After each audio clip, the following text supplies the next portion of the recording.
me, please. I'm gonna call the meeting to order, and I'm gonna ask Jerry Stone if he will to lead us in prayer tonight. Most gracious Heavenly Father, we pray for wisdom and guidance as we conduct the businesses of this school, Lord, and pray that you'll be with us in all the decisions that we make. We're just thankful, Lord, for all the blessings that you bestowed upon each of us and this institution. These things we pray in God's name. Amen. Thank you, Jerry. Any comments from anyone? All right, if not, we'll move into the presentation. I think, would you mind putting that back on the screen again? Oh, sure. Yeah. Sorry. I think that I want to first off start off by the Aspen Institute recognition of achievement. I put something out and for you to look at as well, a hard copy of this. This is quite an honor. I want you to understand that this is really quite an honor. This is an unbiased evaluation of all the community colleges in the United States. And we were chosen to be in the top 150. And there was only 8 in Texas, and we were one of the 8. It's based on the teaching and learning, certificate and degree completion, transfer and bachelor's degree attainment, workforce success, and equity for students of color and students from low income backgrounds. And so I just wanted to bring, I know you've probably already seen the information that's been posted out there on our website and other information that I've posted about that. But, you know, I think it would be good for you to give the faculty and staff at TVCC a round of applause, if you think that's appropriate for this.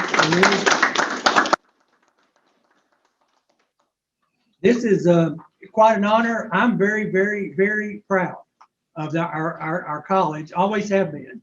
But this is validation of what we're doing and what we do. And it's unbiased validation. It's validation by somebody out there that's just using the data. They're not using anything else but that. So I just want to say that, and I appreciate that very much. I also have a magazine. This is not on the list, but this is a magazine that came out. If you take the Athens Review, and I doubt very seriously, and very many of you do. I still do, by the way. There's an article in here. Page 16. Page 16. When you can take this home with you, you can look over it, but it's a great article about Dr. Parnell and Dr. Spazzera and some of the things that we're doing at TVCC and some of the changes and things that are going on here. I'd like you to take that home with you, read it and see some of the positive things going on from that standpoint as well. The Board of Trustees luncheon, I've talked to the Faculty Association and to the President's Cabinet, and it was, of course, it's your decision, but we recommending that we do the luncheon as we did last year during COVID, that we let each individual campus do their own individual luncheon, as opposed to having 375 people together in one room. We just don't think that's probably a good idea right now. And so we are going to have luncheons. We're going to celebrate. We're going to have a Board of Trustees luncheon, but we'll have those in different campuses and in different locations. And we'll make sure that each one of you as a board member is aware of where they are and where they'll be located. Unless anybody has any problems with that or trouble with that, we'll do it that way. All right with everybody? Okay. The next item I have is graduation ceremony. It's on December the 16th, which is Thursday, which is a normal time that it is, normal day that it is. We have 2 graduation ceremonies. The AA graduation ceremony is at 10 o'clock in the morning, and the AAS and certificate and workforce graduation is at 2 o'clock. And of course, you're always invited to attend that. The Terrell Health Science Center parking lot update. I went to visit my mother last Saturday in Commerce, and I came back through Terrell, which is kind of out of the way, and I took some pictures of the health science parking lot, and it really looks good. They're finished with it in terms of just the parking lot part of it. They're still working on the lights and they're still working on the landscaping, of course. But I think there's a second picture there, Norma, if you'll. There is. That's a picture, good looking at it from the front. The students and faculty are able to park there. That's not a problem. Still have some work to do, as I mentioned, on the lights, which will make it really look good. I don't know, Dr. Reisinger, I know you drive by there a lot. How do you think it looks? It's looking much better. Good. I'm getting all kinds of compliments because it does look better. It looks the whole area look better. So we're getting close to having it done. It'll take a while to get the lights up. It's my understanding it's going to be after the Thanksgiving break this week. They'll be putting the lights up, and then it'll really look good, especially when they put that landscaping in there. It'll look good. The Vice President for Information Technology selection process, as you know from our last meeting, Brett Daniels retired. And so we're in the process of going through that selection, narrowing it down, looking at applications. I think somebody told me, I think Janine, did she say 50? 50 applications for that position. And we're in the narrowing it down process. And I have some information for you if you'd like to keep that. That is the kind of the dates that we're trying to follow through to make this happen in terms of selecting a new Vice President for Information Technology. The interviewing that we're going to be doing of the top 6, 7, 8 candidates, however many it may end up being, we're planning on doing that on Thursday, December the 2nd, and Friday, December the 3rd. The final interviewing, which could be the top 1, 2, or 3 candidates, we're planning on doing, that would be an in-person. The ones on the 2nd and 3rd will be Zoom. The in-person will be, hopefully we're able to schedule it to where it could be done on Thursday, December the 8th, and Friday, December the 9th. And then the final interview we have scheduled, in that situation, we'll bring that person in on campus, let them tour the campus. We'll have people that can ask them questions. That would be on December the 13th.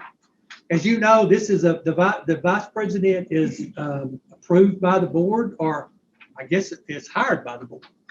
And so any of you that would like to be involved in that process, we would like for you to be.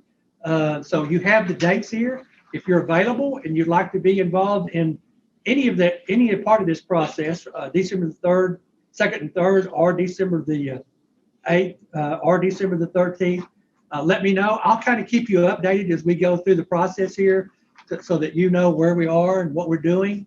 But we'd like for you to be involved in the process. You were in the process of hiring Dr. Parnell last year, and you were in the process of hiring Dr. Spizzera last year, and you were in the process of hiring David about, 3 years ago, David? 3 years ago. Doesn't seem like it's been that long, does it? And look how good that worked out. Yeah, look how good that's worked out. We've got the best staff we've ever had at TVCC sitting on the front row right there. So yeah, hopefully we'll be able to work through this. I hope to be able to, we will have a December board meeting, which we're going to talk about in just a minute. And I hope that we'll be able to make a recommendation at that December board meeting. Possibly, if not, it will be the January board meeting going forward with that position. Anybody have any questions with this interview process or anything regarding the process selection? Again, we strongly encourage you to be involved. Just let me know, and we'll make sure you know the exact time frame that we'll be doing interviews, and I'll give you more information as we go through that process. The other thing I had on the agenda is the December board meeting. As we talked about last board meeting, we're in the process of getting bids and getting information together for Northwest Dorm. The architect's working on that. We can have that ready, the bids ready. We can have the process ready by and to have a December board meeting. We would love to be able to. We need to go ahead and get started on that process. As you know, it takes a while to do any kind of construction nowadays, and even longer than it should, and renovation nowadays. And we need to have that project done by mid-July, August 1st at the latest. So we need to start. And so that's why we need to have a December board meeting. We don't normally have one. I talked to Ray earlier today. I think we were looking at the December 14th as the date, Tuesday, December the 14th as the date to have that board meeting. So anybody have any calendar problems with that date? Obviously, we can be flexible, but any concerns? No. Okay. We'll give you more information on that as we go along. Now, you want to go ahead and make, Yeah. go ahead and do yours. All right, before we move into the other agenda items, Paula has something she wants to talk to the board about. So Paula, you have the floor. Yes.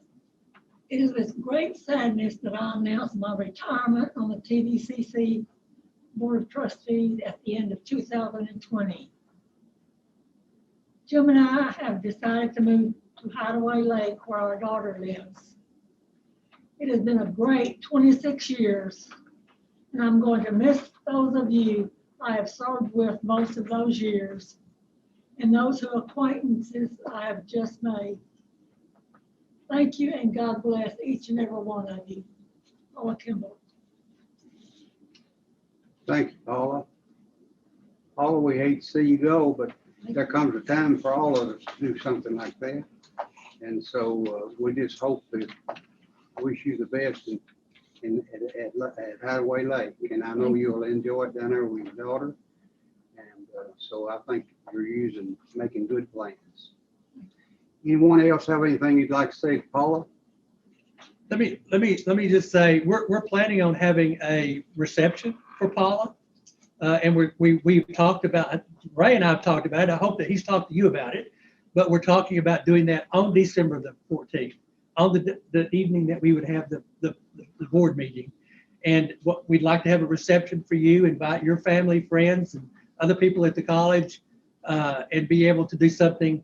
We could do it at 5 o'clock or 5:30 in the afternoon, and then get finished at 6:30, and then have our board meeting after that. Would that be acceptable to you, Paula? Would you? Oh, where's Jim? How about you, Jim? Is that okay with you?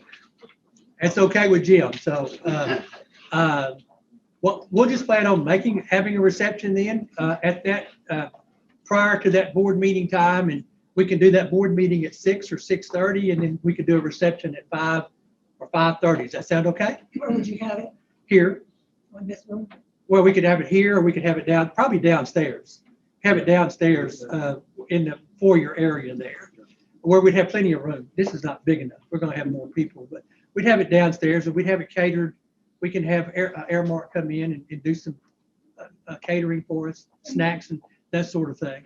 So, It's not necessary, but thank you. well, it is. We feel like it's important that we, for all the 26 years and all the time and effort that you put into TVCC, I was going to say HCJC, but it wasn't quite HCJC back then. But all the 26 years that you put into it, it's well worth whatever we can do to honor you and do something for you in that regard. Thank you.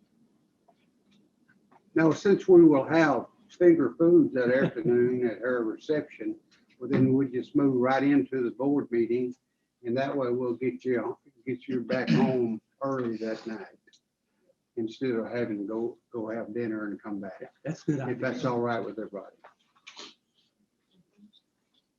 Well, And you're gonna send something out on that? Yeah. I'll send something out on it, and we'll get it all lined up. Make sure you can get it on your calendar. and Paula, how many years you served? 26. 26 years. That's a good record.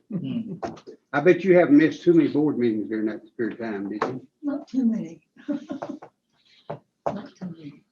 Well, okay, we do thank you for your service and wish you well in the future. All right, we'll move to item number 4. Consider the minutes of October the 25th, 2021 board meeting. Those have been presented to you. Do I hear a motion that we approve them as presented? Jerry Stone makes a motion that we approve them as presented. And Steve seconds that motion. Any further discussion? If not, all in favor say aye. All opposed, like sign. Motion carries. Item number 5, consider business financial investment report for September 2021. David, you have the floor. Yes, sir. I'll bring up the report here, just a few things I want to point out. The month of September, I think this is something we want to talk about. The tuition fees is still down about 4%. The key there is it's down 4% below last year, and we're not comparing pre-COVID numbers. So I think we had discussed this, that we were hoping to be even, but at this point, we're still 4% below last year, not even. The good news is for housing, food service, and bookstore, you'll see that all of those have increased, got more students on campus. So we've seen increases in those over last year. There's no surprise at state appropriations, and of course, this will continue during the year till we lose our entire $1.6 million that the state has slated us to be down over contact hour funding and so forth. The next page, expenses, not that great of a change. The one I was going to point out is travel is up. Some of us have been able to travel. I won't say post-COVID, but more than we had in the past. Bookstore purchases for resale are up. That would be expected because their sales are up. The only other thing I was going to point out, the insurance premiums that we talked about earlier in the prior month was up about 10%, property insurance. So the only discouraging thing was, and again, we talked about it, was that the tuition fees was down below last year. Hopefully that'll take a tick up in the spring, but we'll see. Any questions about that before we go? The next one is your cash investments. First month of the year, we're still at 26 million. Y'all probably know this. One thing I will point out that in September, we don't get the new property taxes because the assessment is October 1st. All the prior revenue we accrued in last year is going against the receivable. So that's something I wasn't used to at the city because we had a different fiscal year, but we have that sort of 1 month in the hole before the new assessments come out. But if you look at the October, it jumped from 12,000 to 773,000. So that was a pretty good lick. The monthly investment report, the next page. Your again, just point out the capital reserve, 16.9 million. We've got that split up into several CDs. Capital reserve page, the next page. We didn't have any parking lot expenses that hit in September. I had Jennifer verify that. So we had the budgetary transfers going in that you can see, interest income, and the amounts that get you to that $16.9 million. I think I had mentioned before, at the end of August, after the audit, approximately, well, it'll be a little over 8 million that we'll transfer to cap reserve. I think we've talked about this before. I personally like to wait after the audit in case they have audit adjustments and things of that nature. I'm not expecting any, but you never know. Next page, the over 25,000. And speaking of the Northwest Dorm, we had 1,000 that fell in here on that. Again, I'm waiting till y'all make that decision. We can have that discussion next month about, I'd like to switch that over to cap reserve whenever we make that decision so that we're spending the money all out of one place or the other, but we haven't done that yet.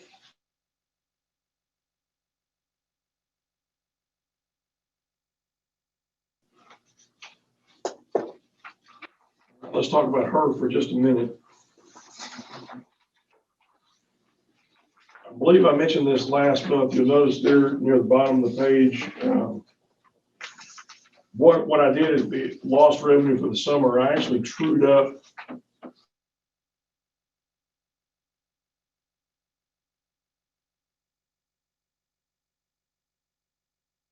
make those at the end of the year. It kind of messes up what we're trying to do by semester. So what you see is that last drawdown, $827,000. That's what trued us up for the year as far as our lost revenue. We're still incurring expenses, buying, but all those things that you see added together, we've spent the 4.9 million. Okay. The next page, I like to show you what we've got left. We're down to HERF 3 now, $4.6 million on everything that I mentioned on that previous page. On the next page down, if we have to use all the money that's budgeted, and I hate to be a broken record, but I want to make sure everybody understands that we have tuition fees, bookstore, housing, and board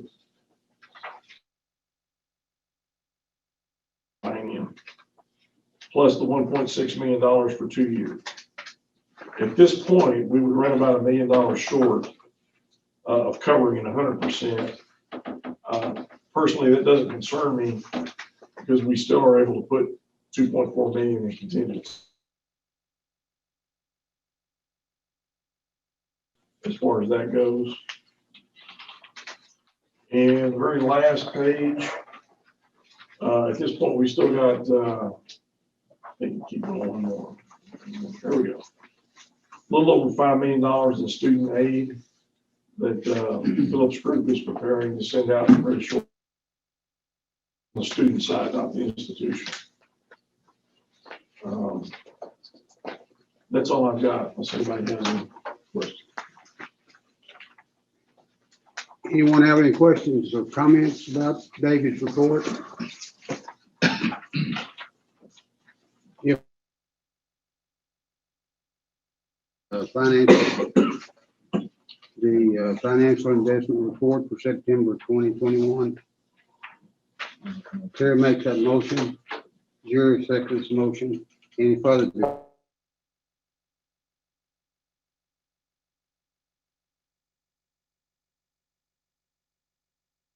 Number 6, consider and discuss approval of granting a 24-foot non-exclusive easement of road of record of Highway 31 between EVCC, Larry Allen, Laurel London, Wilkie's,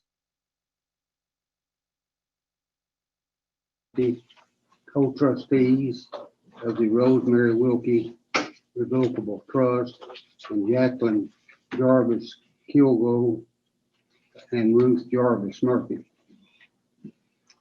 You did good. You did good with those names.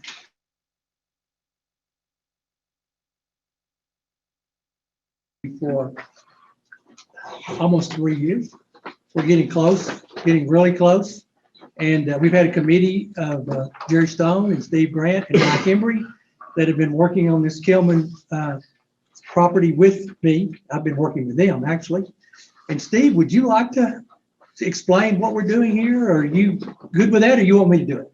I think he's probably better than I am, much better than I am. You did a good job describing it here, but Thank you.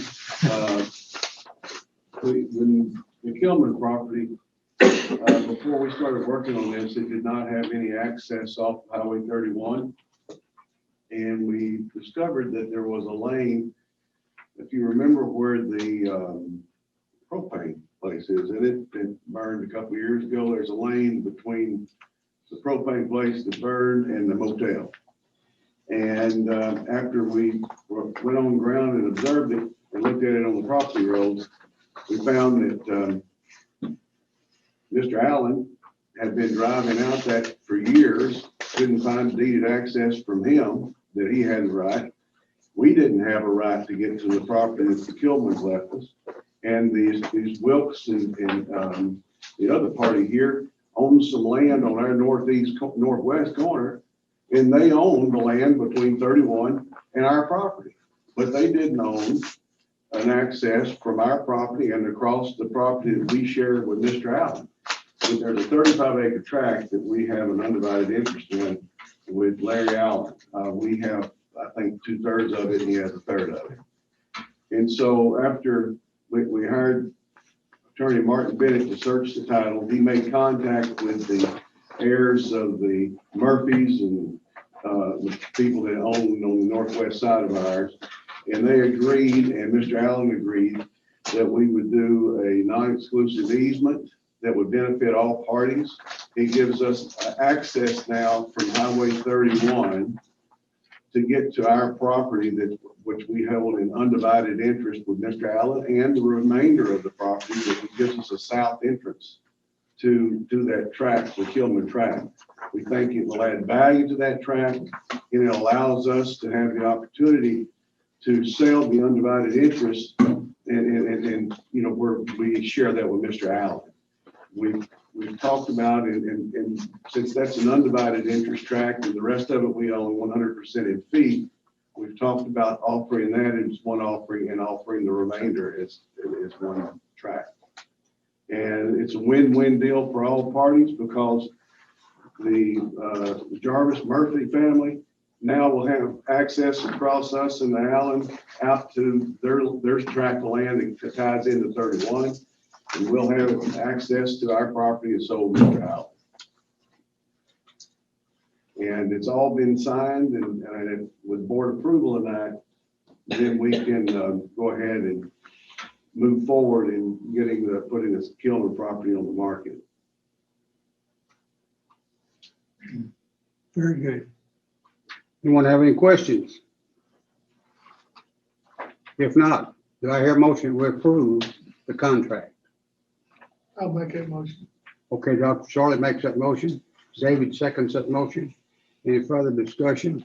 If not, all in favor, say aye. Aye. All opposed, like sign. Motion carries.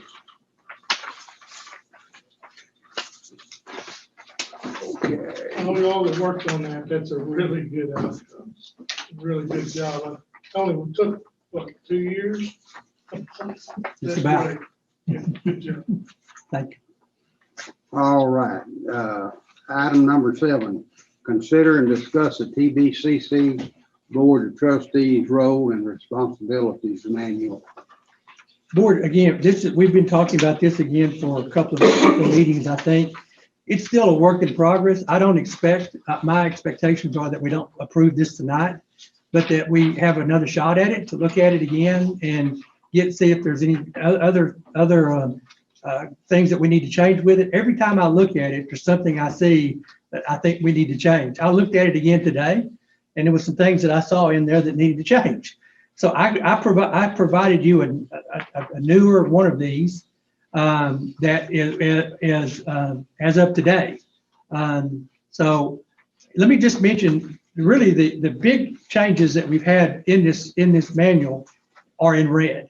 And if you want to just go through there and look in red, then you're going to see the big primary changes. I will mention this: there is more training that's involved now than there has been in the past for board members. And this is required training. It's state of Texas required training. And what I'd like to do for just quickly is look over on page 5, and there's a new board training. There's one training that's called intensive orientation course. There's a second training that's called this is on page 6. It's called open meetings training.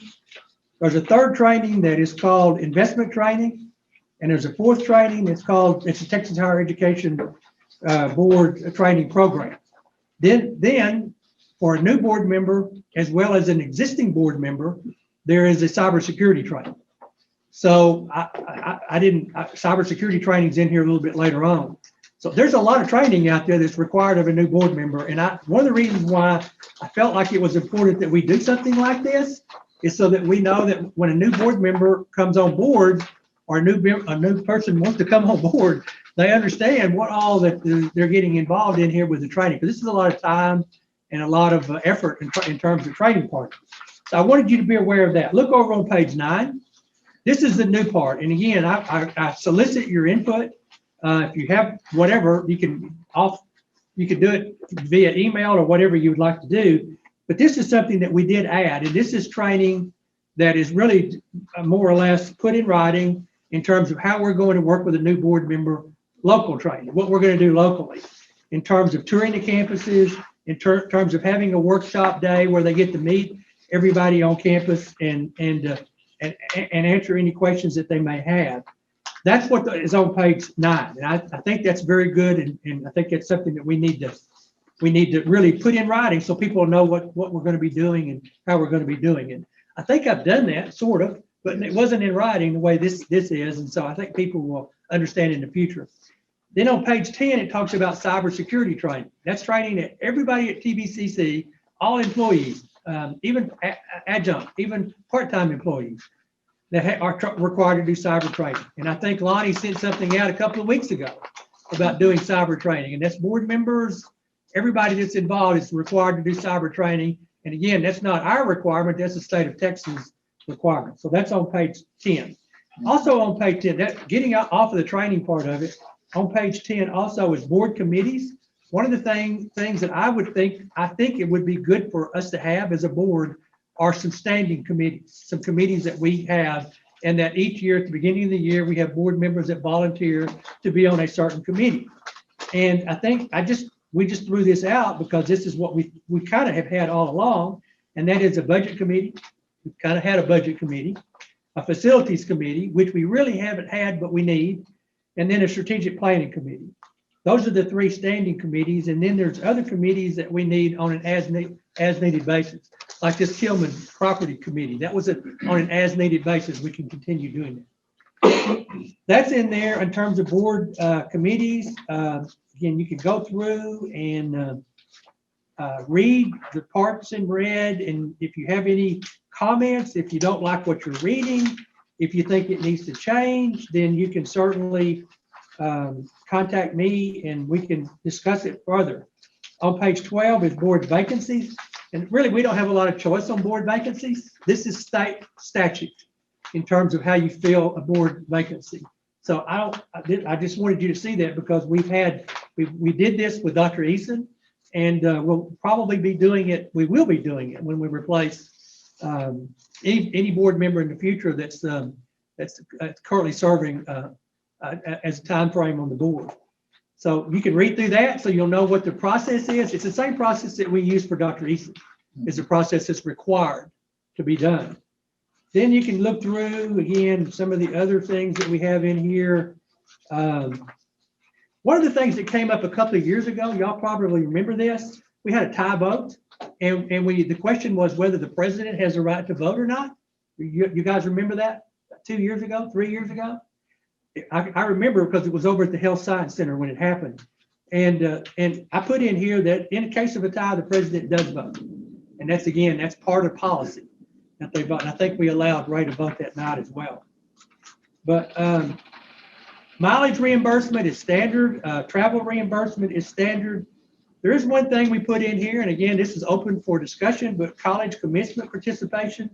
One of the things that we would love to be able to have as a board of trustees at the graduation ceremonies. And so we put in here that all trustees must attend at least one graduation ceremony. There's 3 or 4 of them or 5 of them if you include the nursing graduation each year.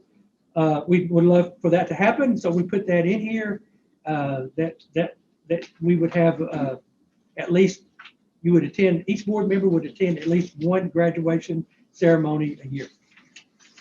And that pretty well covers everything.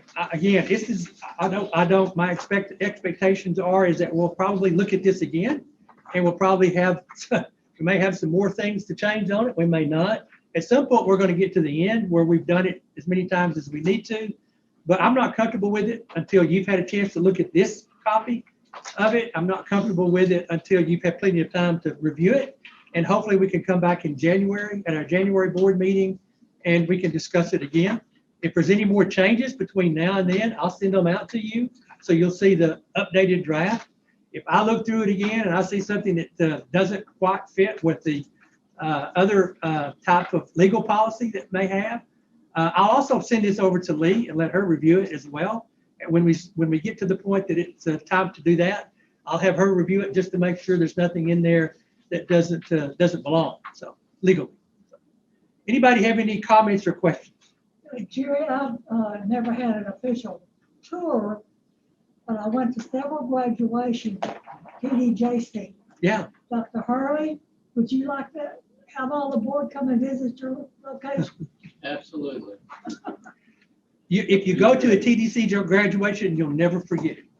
I've been going to them now for 40 years. And I can remember back those TDCJ graduations and those students graduating and their families there. It's something you'll never forget. But the same thing is true with our graduation ceremony here.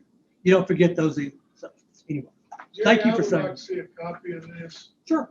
that identifies what is required legally.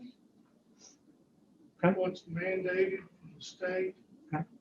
Because I have heartburn with the words must and required. Okay. And if it's something that's mandated, it should be required. Right. But I think for us to put our personal opinion in there about must and required, I have a little heartburn with. Okay. I mean, that doesn't define a good board member. And, you know, everybody's got different skill sets, and there's nothing wrong with those things happening. But I struggle with those two words. Okay. If it's not something that's in the statute. Legal. Yes. Okay. We will go through the legal statute You and, need to see that. okay, sure, And yeah. I think that's important. By the way, you know that if you go to the TVCC website, you go to the Board of Trustees and click on manual, and that puts you exactly where you're talking I about. Go. understand, but I'll be happy to go through I that. want to know what has been added to that in Okay. here, Okay, and what we're putting in as must and required, that it's not mandated by the statute. I want to understand that. okay, King, I think I expressed at the last meeting, concern on the same points, is that it's my opinion that this or any elected group can't be legislated to within the group, either administratively or by the body. And I think for a number of these things, that the distinction, as Dr. Russell, our board correctly points out, may be something someone wants, and I'm not suggesting that any of it's bad. This isn't a good or bad question. It's just that that's not consistent with what statute says that you shall do. They can say that, but I don't think we can. You know, get into the question then that if it doesn't happen, what are you gonna do? The voters can change it, The voters can change it. but I'm not sure we should. right. Let me just, for clarification purposes, for example, where it talks about the Board of Trustee role, are you wanting that to come out of legal, or are you wanting that to be something on page 3? All I'm saying is everything that's in here in red that's new, I want to know what's legislative, what's Okay. statute. That's easy. And what we have created. That'll be easy to do. I That'll need be to see fine. the difference, okay? But what's in here, like not in red, that's in here like on page 3 where it says Board of Trustee role, that's something that you're not necessarily interested in. My problem, I agree with what that says there, Right. but the must and requires, you don't have to do to fill out those responsibilities. Okay. And that's my Okay. point. I think that the,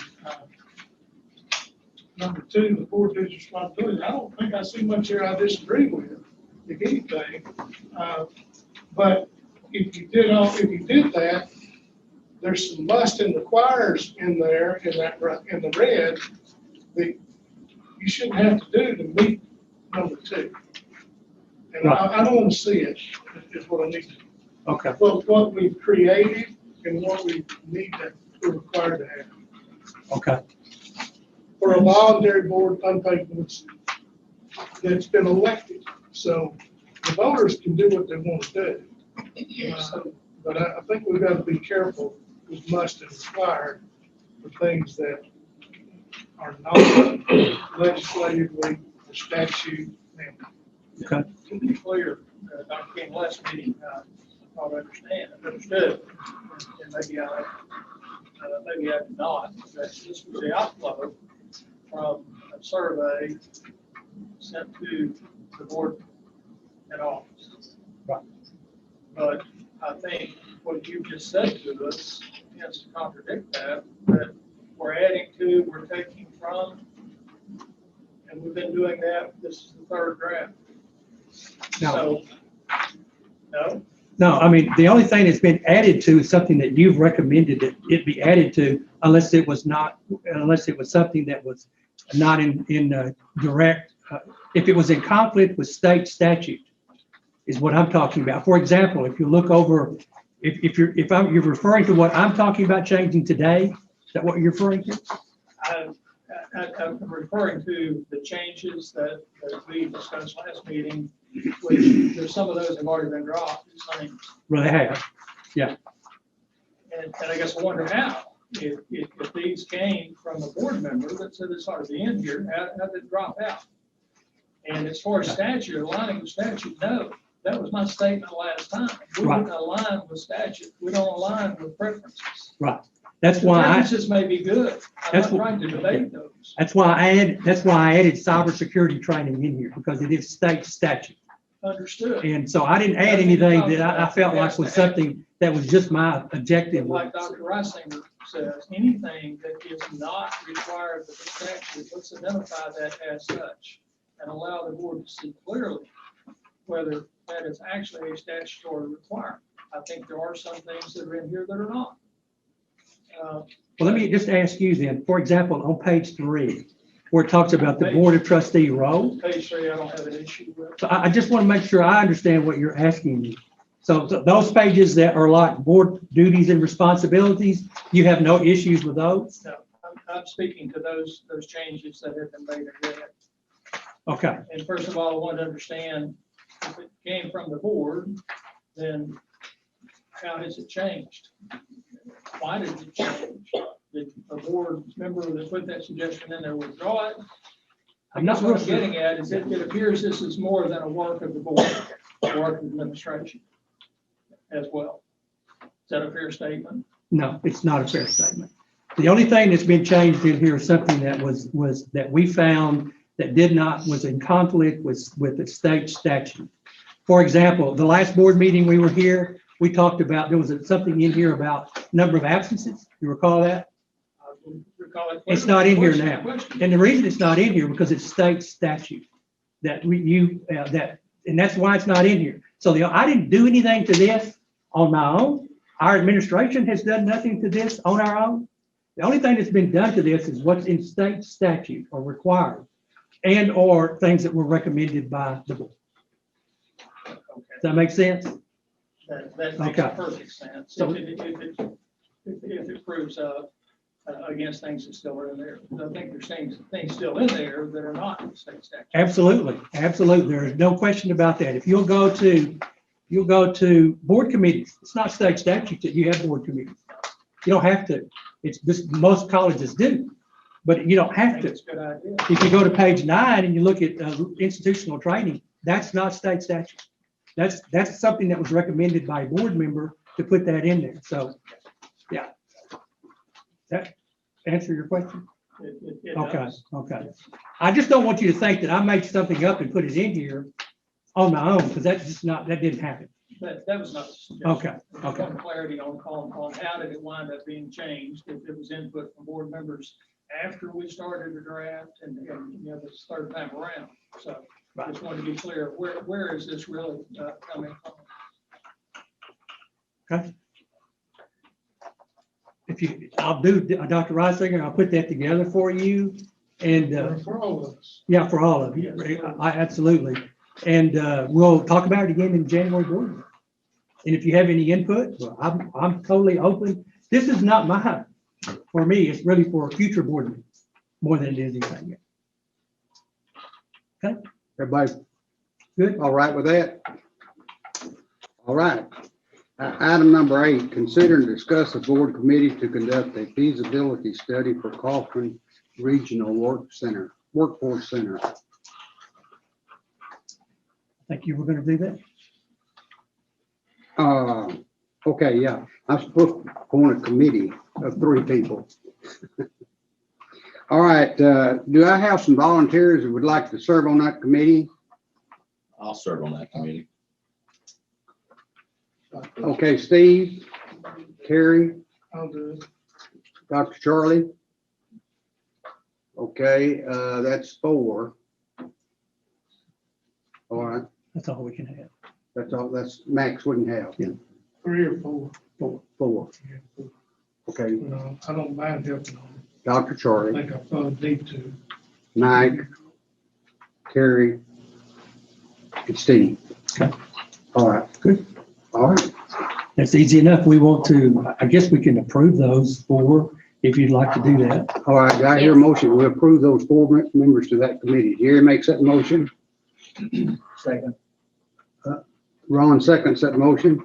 Any further discussion? If not, all in favor, say aye. All opposed, like sign. Motion carries. Okay, very good. Thank you. Item number 8, consider and discuss a board committee, no, I'm sorry. Item number 9, discuss TDCC Board of Trustees redistricting process and schedule. Board, we provided you a memo that kind of gave you a general update of the redistricting.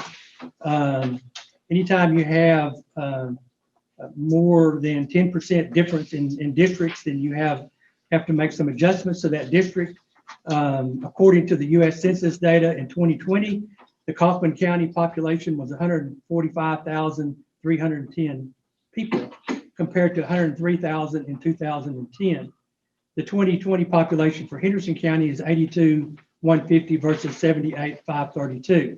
So the Kaufman County population increased 41%.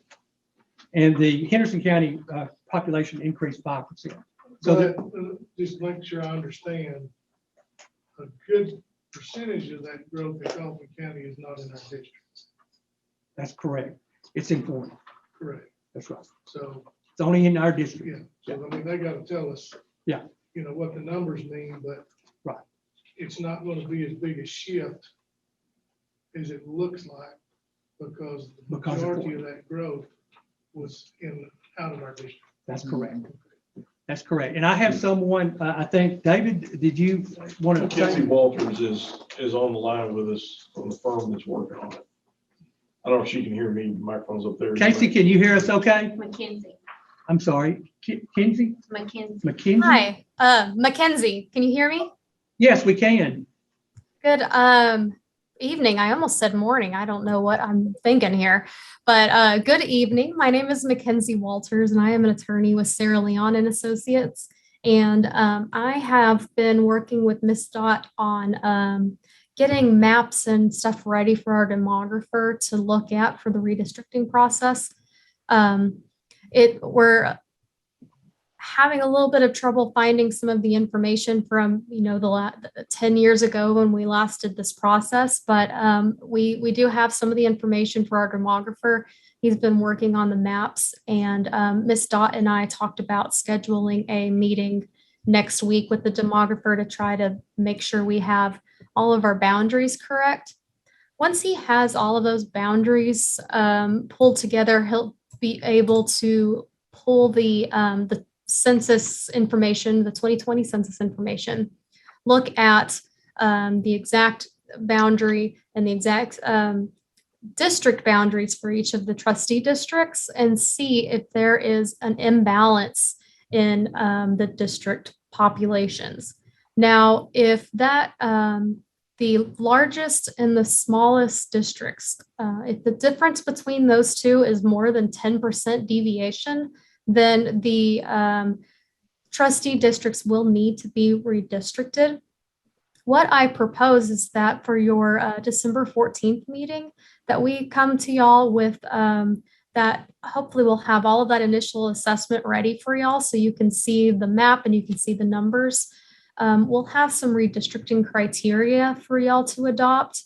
And that is kind of a step to show that whenever y'all are looking at redistricting, you're going to be following the legal requirements that are set out. And so right now We're working on getting that initial assessment ready for y'all.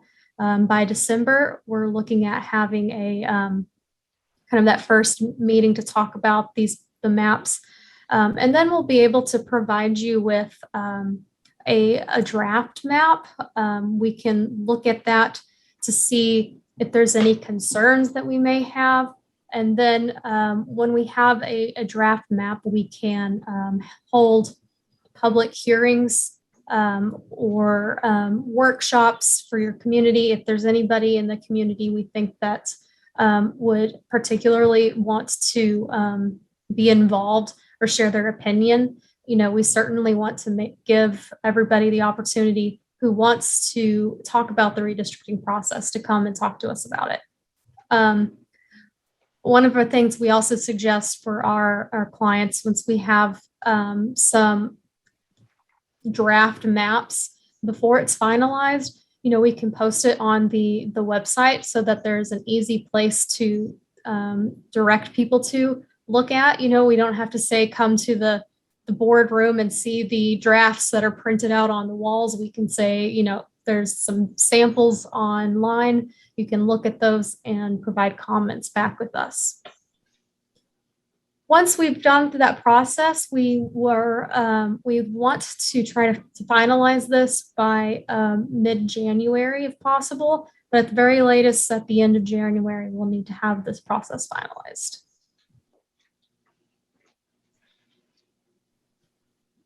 I don't know if y'all, okay.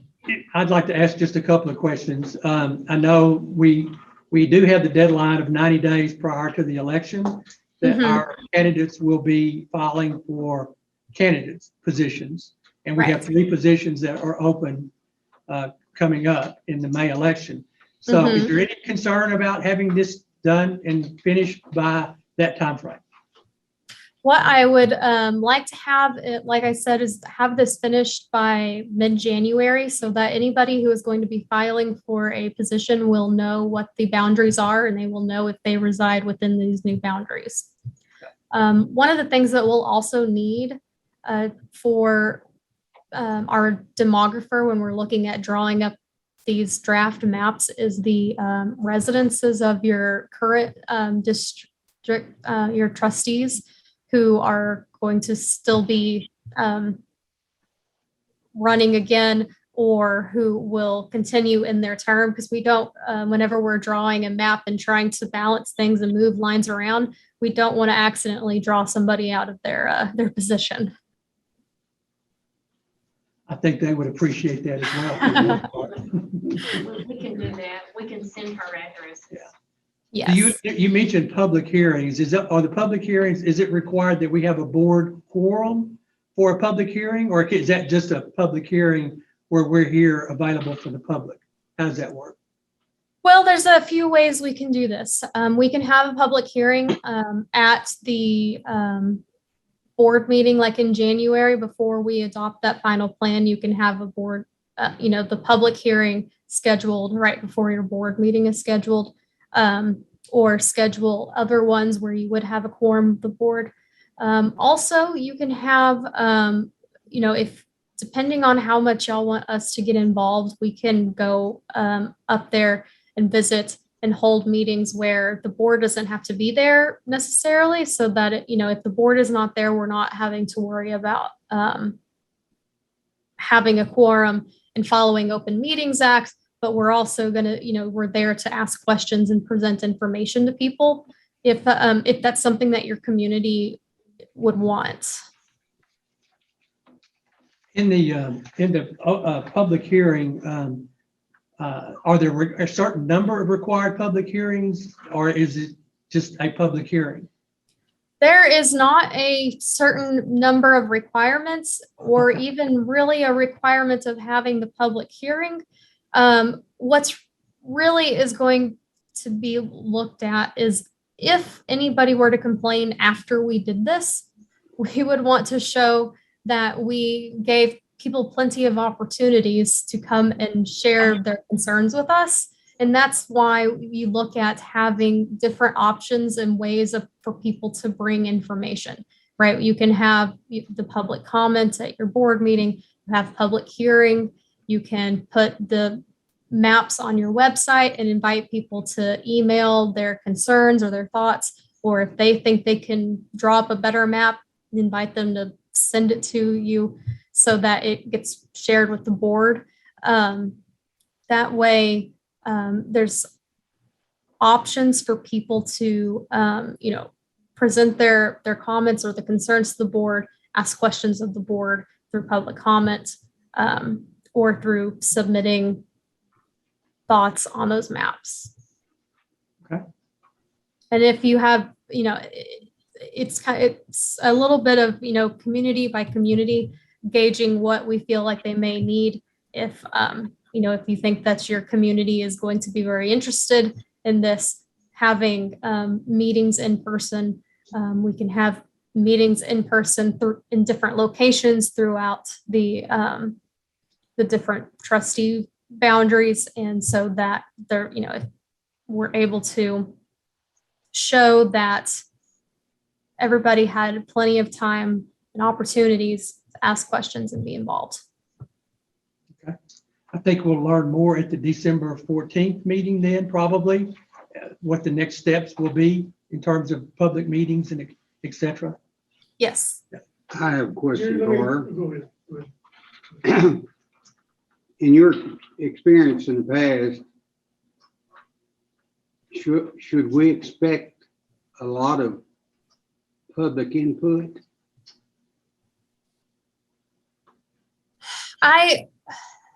Sometimes we receive a little bit of public input. A lot of times I see that we receive input more from some of your members of the community, or your elections directors and people who are running your elections. They're worried about making things more complicated sometimes. And so a lot of times we like to invite and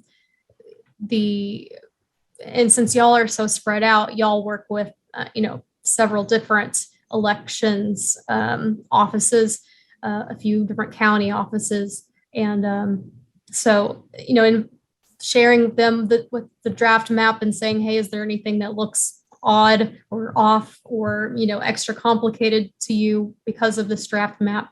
That's a good way of getting some good guidance and thoughts from the people who are going to be working with these maps more for the next 10 years than what we're really thinking about. So I do see that we get a lot of comments from them. Thank you. I think we should have whatever public hearings need to be held, don't need to be held the night we need to vote. Okay. And Right. finalize it. If we're up against the deadline, Yeah. I don't want to have a public hearing, have a lot of issues. Right. I don't think we would, but I don't want to have that. Right. And then it doesn't matter because we got to vote on it and get it out. So that needs to be dealt with ahead of that, Okay. Sounds, whatever that is. yeah. And we'll probably want to have a public hearing for Henderson County here on the Athens campus and for Kaufman County on the Health Science Center or the Terrell campus, because those are our two big counties. Those are where our most of our tax-paying districts are. So I think we can make that work pretty easily. No, shouldn't have a problem.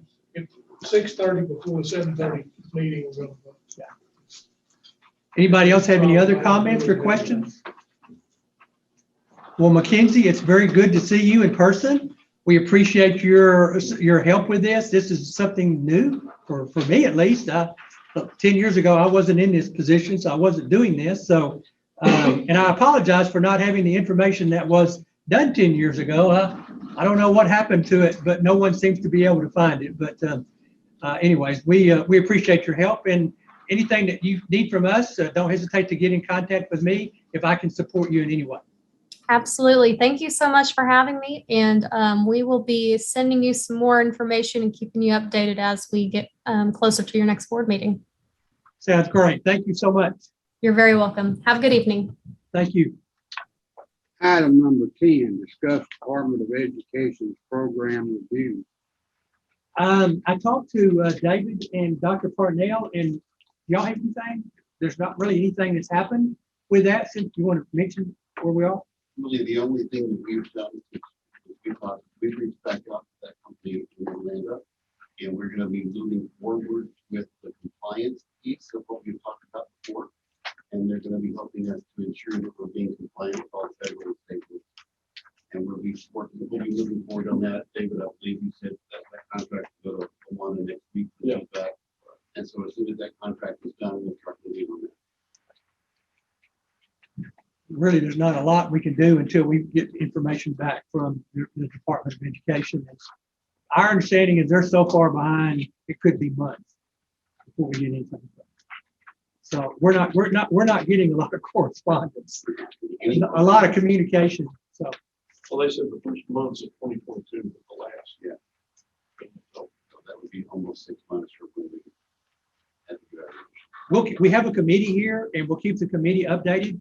As soon as we hear something back from the Department of Education, we'll update you on where we are with that and how we can move forward with that. So, but until then, we're still kind of waiting and doing whatever we can. So we're good to go on. All right, item number 11, consider and discuss renewal of Region 7 Education Service Center Purchasing Cooperative Interlocal Agreement. And there's a memo that talked about that agreement as well. David, you want to say a few things No, about because this is an interlocal agreement, it requires board approval. This is one of the co-ops along the state of Texas by board that we utilize to cut costs.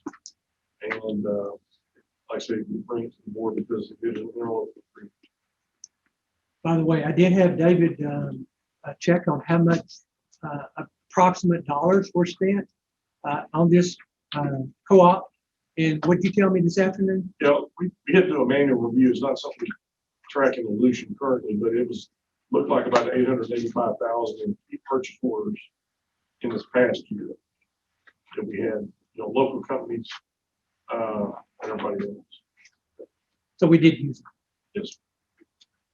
And one of the things I did want to point out about these, and I'll use Lonnie's project as an example. Most of y'all recall the internet project that we had. Lonnie had negotiated with vendors, but because the vendors that were the lowest were on a co-op, we did not spend time having to do an RFP. We didn't spend $1,000 advertising in the paper like we're about to do for the Northwest Storm. So those newspaper ads get expensive. And so, we had already been in contact with the vendor. That's just an example of how these things can help us with saving some administrative costs as well as others. Recommend approval. All right, I hear a motion. Dr. Charlie, David seconds that motion. Any further discussion? If not, all in favor, say aye. All opposed, like sign. Motion carries. Item number 12, consider and discuss board policy updates. Again, the memo explained, this is local policy. The TASB gives us legal policy that we update on an annual basis, or really on almost a semi-annual basis. The board must review legal policies and take action on local policies. TBCC legal counsel Lee Porter recently revised the policy updates for DIAA local and FFTA local. Basically, if you had a chance to look through these, you saw that these are basically dealing with Title IX. And Title IX's changed a lot in the last 2 years. The last policy was done in 2020, which doesn't sound like it was that long ago, but a lot's changed since 2020 regarding Title IX. And so basically Lee went through, we asked her to do this for us because we wanted to make sure we were following the appropriate policy regarding Title IX issues. So if you look through here, you see in red, almost all of this is dealing with Title IX and Title IX issues. And from now, well, this is what we've been following, but if we have a situation in the future with Title IX, this is what we'll follow in terms of our policy. And you're making it, if you approve it tonight, you're making it legal for us to do that. Anybody? Okay. David made the motion, Knight seconds the motion.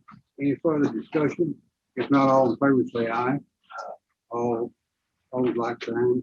Motion carried. Item number 13, consider and discuss approval of levy amounts. This is David again. David, Just have I lose my voice. this is your last one. Yeah, every year, the board has to certify the tax levy, not the appraised or the amounts that certified from the appraisal districts, but the actual levy. And we typically do this in November because they come out October 1st and assess these quote final amounts, and I put air quotes around that because everybody thinks there's not still lawsuits going on. Most of everybody knows better than that, but what we've come down to is the 20,888,019 that we need to certify.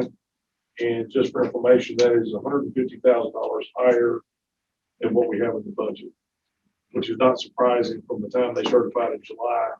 Obviously, things change based on lawsuits, and appeals and that sort of thing, but this is what they've given me at this point. Ask that it be certified. Motion. Got a motion. Dr. Charlie, Ron seconds that motion. Any further discussion? If not, all in favor, say aye. All opposed, like sign, motion carries. Number 14, consider and discuss lineman program.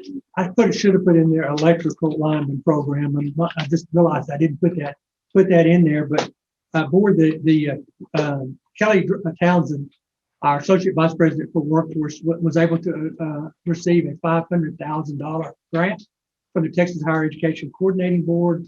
It's called a True Grant for Texas Reskilling and Upskilling for Education, Institutional Capacity. And we requested that we do a electrical line worker, electrical line person. Should be line man, it should be line person. I apologize for that. Okay, I apologize for putting line man instead of line person, but that's something that we feel very comfortable with. Why don't you talk about it? You haven't talked very much tonight, Dr. Spizzera. I'll let you talk about it. So we did receive the $500,000 from this grant, and that $500,000 is to be used for the creation of the program. And it will go to purchase all of the supplies for the program, including the trucks that would be needed and the electrical poles, as well as the equipment for the students. We have partnered and discussed with Trinity Valley Electric Co-op Company to where they will help us in terms of using their employees as our adjunct instructors to teach this program. It will be a six-month program for our students, so they're able to come in, get the degree, and move out quickly. Within that first year, like I said, it's 100% free for the students. In order to complete this, it will cover their textbooks, it will cover their equipment, and I found out it does cover their scholarships as well. So it's 100% free for those students. We're looking at doing a program on the Palestine campus and on the Terrell campus as well. We have a classroom that they'll use on the days when there's issues with the weather, to where they'll need to come into the classroom and do textbook type instruction. We looked at the contact hour funding that we would receive with the tuition and fees that we receive after year 2. Beginning in that, it looks like we'll be receiving right under $100,000, $99,130 per year in revenue on this program. Any estimate of what the cost is? For We're getting that much revenue, is that net or is that gross? that is net. So we actually, if you look at the page up there, we went through and we looked at, the only thing that we really are not sure about is what the insurance is going to cost on this program in terms of keeping that. So we have an estimate in there on that, but that was really purely an estimate based on from the conversations we had with Mr. Grant. I'm assuming you need to notify your general liability insurer and understand your coverage. Right. You know, like I said, you've got experienced people teaching. Doesn't happen very often, but when it does, it's a remarkable event. And it takes forever. We have, I had them do a lot of research, and there's a tremendous amount of demand out there for this type of job. Talk to Ray Dunlap, and we're going to obviously put this in Terrell. He said he's already got it fixed. And he's talking about TVEC, but he's also talking about, was he talking about Encore? But he's talking about 2 or 3 places that he already got it done. So it's gonna be a good program for us, and we think we're gonna be filling a need. And we think these people will be able to go through this program in 6 months and get out and get a job immediately and make, a good income, a livable income. I can tell you my nephew did the lineman program at Fort Worth, and he's making over $100,000 a year now. With a 6-month commitment, and now he's out in the field. We need to go ahead and get this approved tonight because for us to be able to offer this in the fall, we have to get it approved by SAC COC and we have to get it approved by the coordinating board. And before we could go there, we have to get it approved by our local board. And so if we could we ask for your approval. And our deadline for it to submit to SAC COC is January the 1st. So we have to submit in December. I think it's a great program Thank you. and could lead to even better things. And for those who had the idea, and those who developed the idea, I know there's a number involved, and that's just terrific. I think this is a great TVCC thing to be able to do. I'll be happy to offer a motion to approve that program. All right. Second. David makes the motion, Dr. Terry seconds the motion. Any further discussion? If not, all in favor say aye. Aye. All opposed, like sign. Motion carries. Thank you. Item number 15, consider issuing an order of election for May 7, 2022 for the election of a board member for District 6, District 7, District 9, with each to serve a 6-year term. We just need approval to, Okay, here we approve to have the election for those 3 districts. Steve makes that motion. Jerry seconds that motion. Any further discussion? If not, all in favor say aye. Just a quick question. The districts, I don't associate or recall.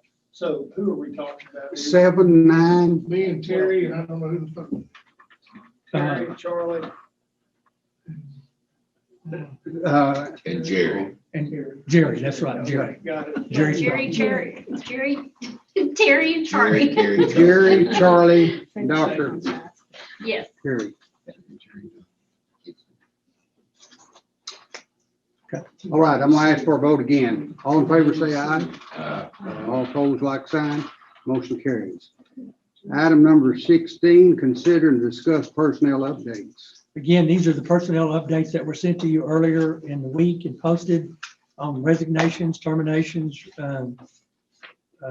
retirements, new hires, and reclassifications. Anybody has any questions, I'll be happy to answer.